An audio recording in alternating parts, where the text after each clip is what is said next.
Physical Science Chapter 1: The Origin of the Elements. Lesson 1: Formation of Light and Heavy Elements. The origin of all the naturally occurring elements fall into two phases: the Big Bang nucleosynthesis and the stellar nucleosynthesis. Nucleosynthesis is the process that creates new atomic nucleus from pre-existing nucleons, which is protons, neutrons. There are two main types of nucleosynthesis. The first one is the Big Bang nucleosynthesis. It refers to the process of producing the light elements shortly after the Big Bang.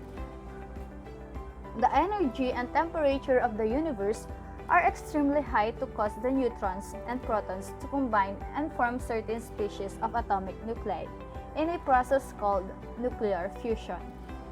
Through nuclear fusion, the light elements hydrogen, helium, and small amount of lithium and beryllium were formed. The next one is stellar nucleosynthesis. It is the process by which elements are created within stars by combining the protons and neutrons together from the nuclei of lighter elements. All of the atoms in the universe began as hydrogen. Fusion inside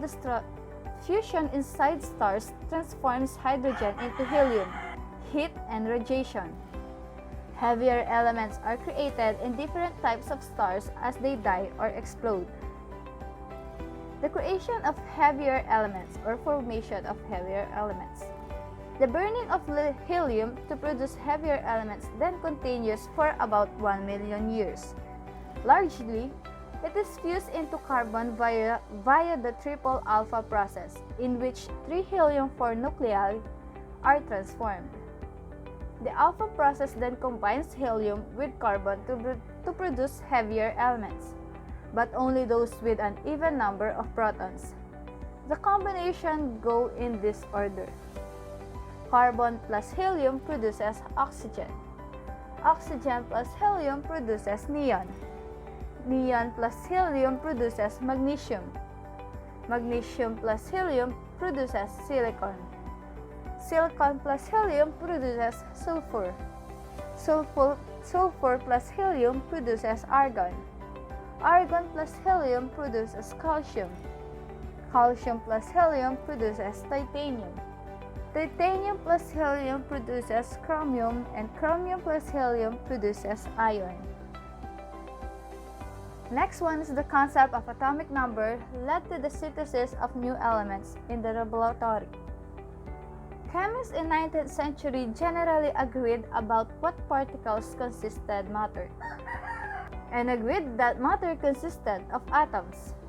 However, they knew nothing about the structure of the atoms. The information about the known elements gave them inspiration to arrange the elements in a table. The first chemist is John Alexandria Reina of Newlands in 1864. He is an English chemist. Notice that when the elements were arranged according to increasing mass, every eighth element would exhibit similar properties, better known as the law of octaves.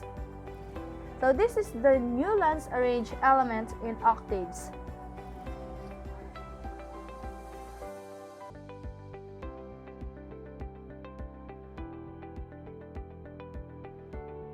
The next chemist is Dmitry Ivanovich Mendeleev, a Russian chemist who developed the periodic classification of the elements.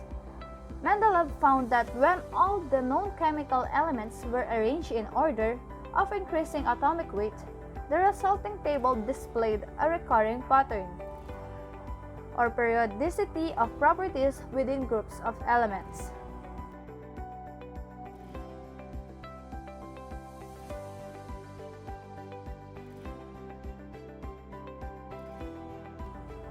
The next one is Julius Lothar Meyer, a German chemist who also worked on a periodic table. Meyer's table only included 28 elements, which were not classified by atomic weight, but by valence. This periodic table, although remarkably successful, had some inconsistencies.